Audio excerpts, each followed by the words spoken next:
para que tengan una mejor idea de cómo terminó siendo la ministra de Cultura presidenta del Consejo de Ministros. Es importante que vean el siguiente reportaje que hace una cronología de todo lo que ha sido la crisis política de esta semana y la caída del gabinete de Aníbal Torres. Aunque Aníbal Torres sigue muy cerca al poder porque, como decía el reportaje anterior, ahora es asesor de Betsy Chávez. El reportaje es de Alcides Hoyos.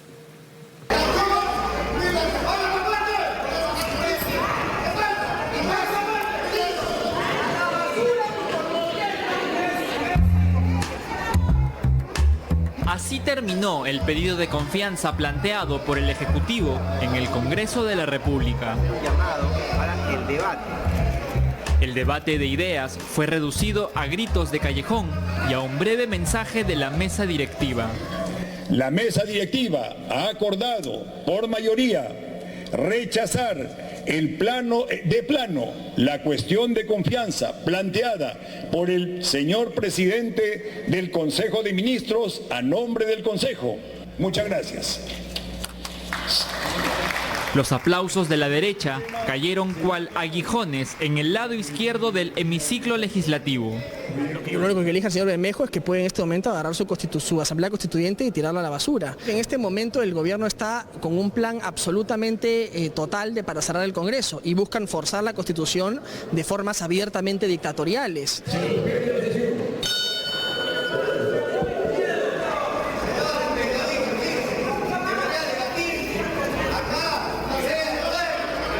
Todo esto pasó tras la partida de los representantes de la OEA, que habían venido justamente a conocer el verdadero rostro de nuestra política.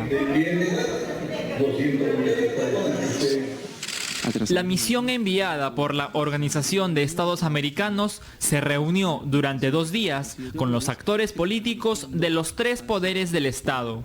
Se ha quedado convencida que es una lucha contra la corrupción porque lo hemos demostrado. Hasta el fin de la gira de la OEA, Ejecutivo y Legislativo sellaron una tregua tácita.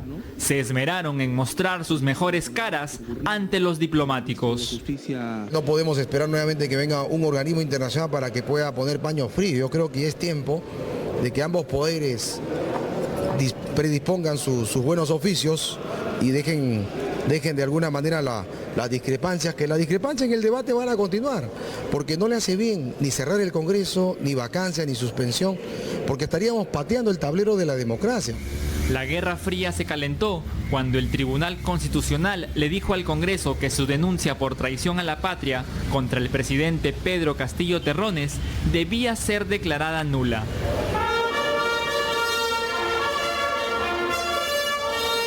Había además un tema pendiente y también caliente que definir: la cuestión de confianza planteada por el entonces premier Aníbal Torres.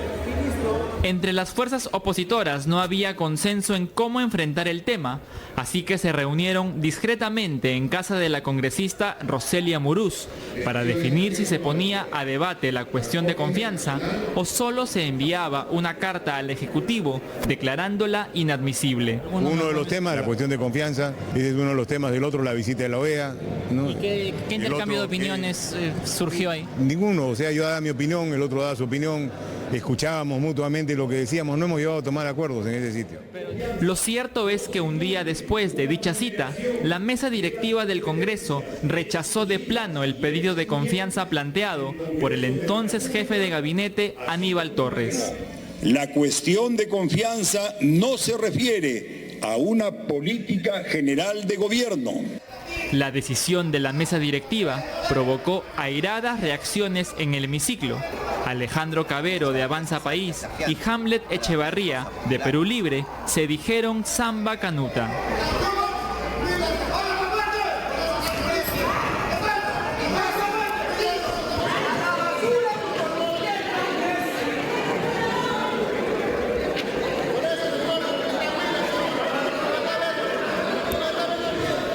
En Palacio de Gobierno la reacción no demoró. La casa de Pizarro pasó a ser un fortín hasta el que llegaron los más cercanos colaboradores de Pedro Castillo. Después de un consejo de ministros de emergencia, casi a la medianoche, el presidente dio un mensaje a la nación. Hermanas y hermanos de todas las sangres, luego de este rehusamiento expreso de la confianza, con la expresión de rechazo de plano y habiendo aceptado la renuncia del Premier, a quien le agradezco su preocupación y el trabajo por el país, renovaré el gabinete. En las propias palabras del presidente, el gobierno daba por rehusada la cuestión de confianza y por lo tanto el Ejecutivo consideraba que la primera bala de plata había sido disparada por el Congreso. Estando rechazada, el gabinete ha caído, ha habido crisis ministerial, el Premier ha renunciado, se ha aceptado la renuncia, esperamos la recomposición del nuevo gabinete. El nuevo Premier va a tener que acudir al Congreso a pedir una nueva cuestión de confianza de manera general. El Congreso respondió. La Comisión de Constitución puso al debate 2 proyectos de ley que también apuntan a la salida de Pedro Castillo de la presidencia. Uno es la reglamentación de la suspensión presidencial, presentado por el congresista Alejandro Muñante, y el otro, el adelanto de elecciones generales, impulsado por las legisladoras Digna Calle y Susel Paredes. Ninguno de ellos se aprobó. Bien, nos vamos al cuarto intermedio. Yo no tengo ningún problema en decir yo que vamos al cuarto intermedio porque no me da temor de decir las posiciones. Creo que aceptó el cuarto intermedio y así queda claro. No hay necesidad de votar, señores. Elizabeth Chávez Chino. Horas más tarde, el presidente Castillo definía su nuevo gabinete. Terrones, presidente de la República. La congresista y entonces ministra de Cultura, Betsy Chávez, juraba como nueva presidenta del Consejo de Ministros. Sí, juro. Por la noche del viernes, Castillo completó su gabinete. La mayoría de ministros fueron ratificados en sus cargos. Se incorporaron 6 nuevos integrantes en las carteras de Cultura, Desarrollo Agrario, Desarrollo e Inclusión Social, Energía y Minas, Mujer y Producción. La sorpresa fue el alejamiento de la vicepresidente Dina Boluarte del gabinete. Para la foto y grabación oficial, levanta la mano. El sábado, montado sobre sus propios problemas, el presidente Castillo aprovechó para referirse a estos intentos del Congreso por acortar su accidentado mandato. Bueno, si ellos están en su agenda, es el Perú o la historia el que la tiene que juzgar. Pese a lo que dijo en su mensaje a la Nación del jueves por la noche, 2 días después, el mandatario no se pronunció sobre el uso que le dará a la renuncia de Aníbal Torres, quien se fue de la PCM tras la improcedencia de su pedido de confianza. Para evitar sorpresas, el mismo sábado el Parlamento decidió votar en el Pleno una moción para que el Tribunal Constitucional aclare la negación de la confianza. Mejor prevenir que lamentar, se escucha decir en Pasos Perdidos. Señores congresistas, marcar asistencia para la votación. Señores congresistas, estamos pasando lista. Ha sido aprobada. Señores congresistas, se levanta la sesión. Buenas tardes. La moción se aprobó con 98 votos a favor, solo 10 en contra y 4 abstenciones. Ahora, el Ejecutivo tiene un mes para que el gabinete Chávez acuda a pedir la confianza del Pleno del Congreso. Ahí sabremos, finalmente, la intención del presidente. La semana se cerró con el nombramiento de Aníbal Torres como asesor de la flamante Premier Betsy Chávez, después que ambos posaran juntos el día de la juramentación. Se trata, sin duda, de un grupo de amigos difícil de separar. Los 3 posan para la foto y la grabación oficial de la tarima que se ha instalado en el Salón Andrés Avelino Cáceres de la Casa de Gobierno. Vamos a retornar a estudios centrales.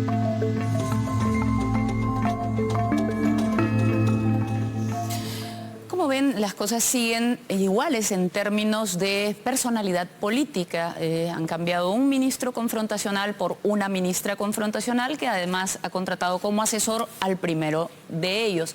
Pero decía Alcides que en un mes más o menos veríamos cuáles son las intenciones del presidente Castillo. En realidad no tendríamos que esperar tanto. Vamos a revisar qué cosa dijo exactamente el presidente Castillo después de que el Congreso tomó la decisión de declarar improcedente el pedido de cuestión de confianza y rechazarlo liminarmente, como se dice, es decir, de plano. Vamos a ver qué dijo.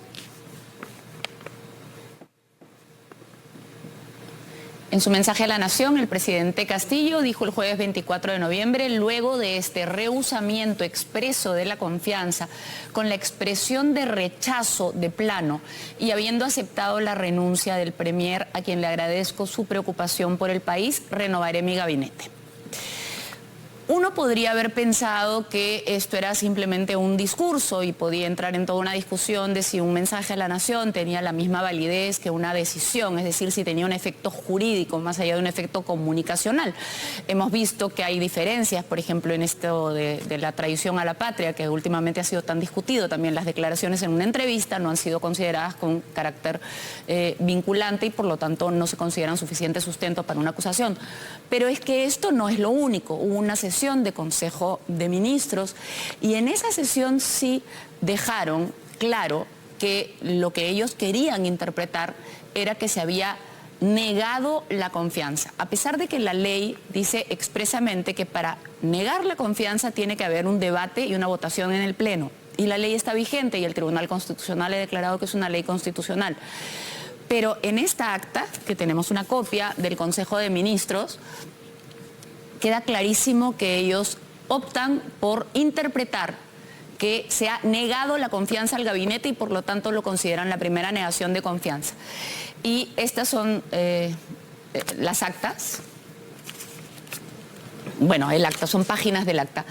Y algunos extractos. Sostenemos entonces de manera categórica que el rechazo, rehusamiento o negación de la cuestión de confianza se configura con cualquiera de estos mecanismos: la inadmisibilidad, el rechazo de plano, la improcedencia o la negación de la cuestión de confianza para evitar el abuso del derecho o el fraude a la Constitución. Han hecho toda una interpretación y hay más. Al final del acta también hay otra cosa importante que dice: en este caso, el rechazo de plano de la cuestión de confianza constituye a todas luces una negación de la cuestión de confianza. Por lo tanto, la consecuencia es la crisis total del gabinete. Y el acta termina ahí, diciendo: en este sentido, al haberse producido la crisis total del gabinete, el Consejo de Ministros acordó por unanimidad que todos los ministros y ministras de Estado y el presidente del Consejo de Ministros presenten su renuncia ante el señor presidente de la República. Y aquí está, bueno, la tienen ustedes ahí también,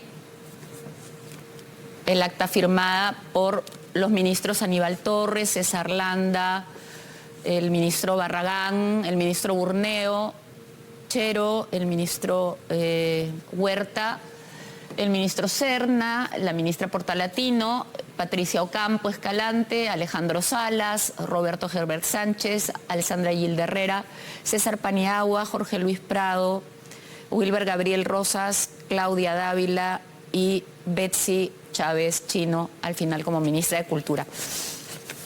La que no firma es Dina Boluarte, que tampoco asistió a esta reunión, está con esto salvando su responsabilidad de las responsabilidades que se deriven de esto, porque los ministros son responsables solidariamente por los actos que constituyan infracción de la Constitución, y para algunos esto constituiría una infracción de la Constitución porque es una interpretación contraria a la Constitución y a las leyes.